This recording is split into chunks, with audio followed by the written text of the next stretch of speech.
Hello, my name is Sam Felton and welcome to day number 11 of the 21-day 5,000 calorie vegan challenge. So, weighing myself in last night and I was 90.7 kilos, giving me a mean for day number 10 of 90.25 kilos, which is plus 2.95 kilos up from the start. But interestingly, the calorie formula says I should have been at 90.6 kilos. So this is the first time that I'm actually below the calorie formula to the tune of 0.35 kilos. So it sort of feels like in my intuition that around about here is where I might start to plateau in any weight gain at all. So I suspect, and I'm predicting right now, that I'm going to be sticking around the sort of 91 mark, I reckon. But we shall see, we shall see. Still 10 more days to go. And then around my waist last night I was 85 centimetres, giving me a mean for day number 10 of 83.75 centimetres, which is plus 4.5 centimetres, still a considerable amount. So last night in the UK on BBC Two, there was a programme on Horizon, which is a investigative journalist type programme where they investigate different types of things. And last night they had a programme where they had a set of twins who were doctors. One went on a high-fat diet, one went on a low-fat diet. Now I haven't seen it yet, and I'm going to be watching it this morning.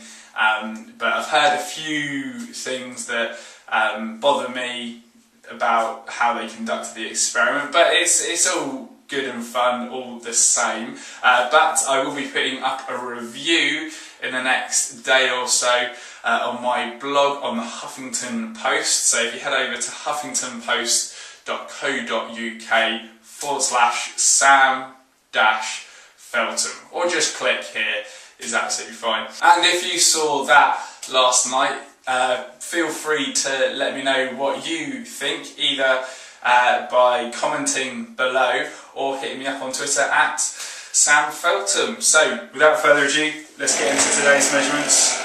Shh, that's the door stopper. Alright.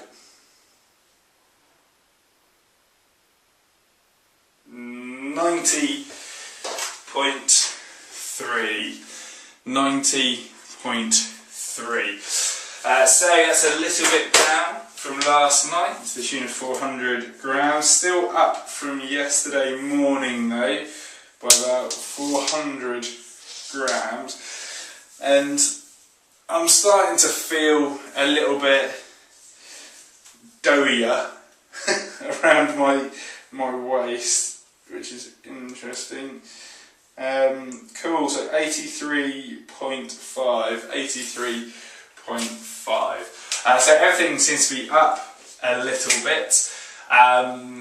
So again, I'm seeming to sort of fluctuate, but slightly going up.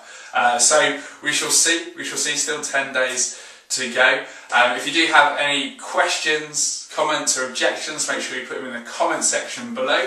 And then if you want to ask me a question directly, that's the one.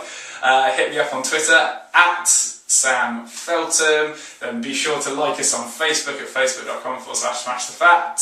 And then, what else was it? Oh yeah, check out our blog.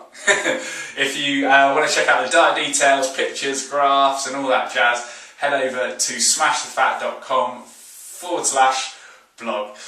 So until tomorrow guys, be well, and of course, smash it out. Hello, my name is Sam Felton and welcome to Expert Interviews on Smash the Fat. With me today is the strength and conditioning coach of the LA Lakers, Tim DeFrancesco. Did I get that right, Tim? You got it right, Sam. You got it. Get in. Awesome. But you're also known as Grass fed Tim as well on the circuit, I believe, and part of that is because you promote a real foods approach through the LA Lakers, but you didn't just start off at the LA Lakers. It wasn't that easy.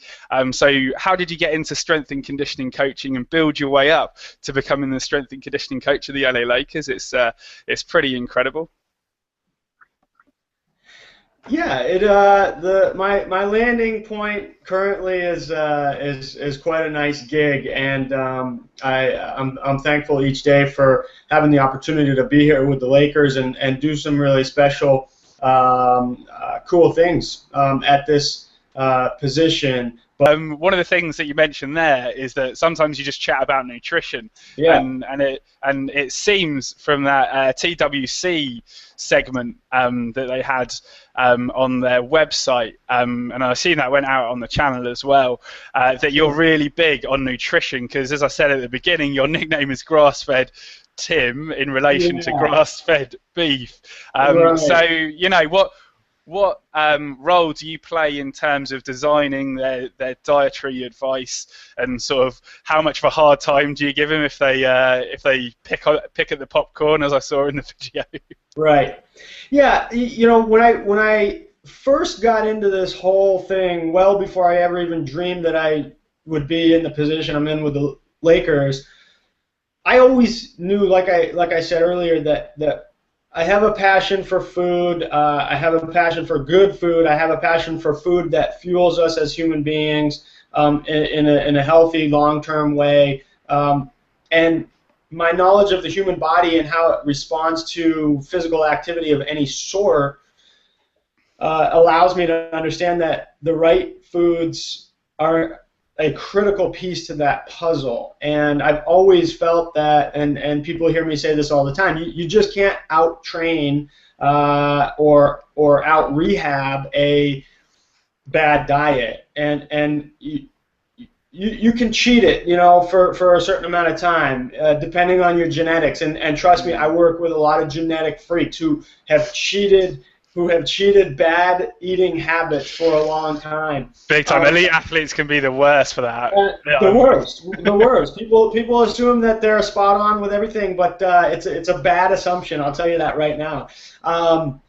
And so, you know, it's the type of thing. These guys that I work with on a daily basis, they do have the luxury of relying on very, very good genes that may very well allow them to cheat the system for a bit longer than an average Joe like myself.